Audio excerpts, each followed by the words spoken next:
السلام علیکم ورحمۃ اللہ وبرکاتہ۔ الحمدللہ، آج ہم سورۃ بقرہ کی آیت نمبر 73 کا ترجمہ اور مختصر تشریح بیان کریں گے۔ فَقُلْنَا اضْرِبُوهُ، بس ہم نے کہا مارو اس کو، بِبَعْضِهَا، اس کا بعد حصہ، كَذَلِكَ يُحْيِي اللَّهُ الْمَوْتَىٰ، اسی طرح اللہ تعالیٰ زندہ کرتے ہیں مردوں کو، وَيُرِيكُمْ، اور دکھاتے ہیں تم کو آیاتہ، اپنی نشانیاں، لَعَلَّكُمْ تَعْقِلُونَ، شاید کہ تم عقل رکھو۔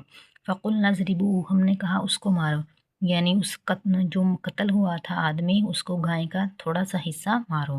یعنی جب بنی اسرائیل نے اللہ کے حکم کے مطابق گائے کو ذبح کر دی تو اللہ تعالیٰ نے حضرت موسیٰ علیہ السلام کو حکم دیا کہ گائے کے ایک حصے کو مقتول کو چھو، یعنی اس پر ٹچ ساتھ اس کے لگا دو۔ قرآن مجید میں یہ نہیں بتایا گیا کہ وہ کون سا حصہ تھا، اس لیے کسی مخصوص حصے کا دعویٰ کرنا درست نہیں ہے۔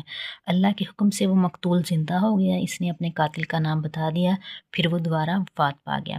اس معجزے سے اللہ تعالیٰ نے بنی اسرائیل کو اپنی قدرت دکھائی کہ وہ مردہ کو زندہ کرنے پر قادر ہے، اور ہمیں بھی اس سے یہی سبق ملتا ہے کہ اللہ تعالیٰ ہر چیز پر کامل قدرت رکھتا ہے۔ قیامت کے دن مردوں کو دوبارہ زندہ ہونا حق ہے، اور اللہ کے احکام پر ایمان اور اطاعت کرنا ضروری ہے۔ السلام علیکم۔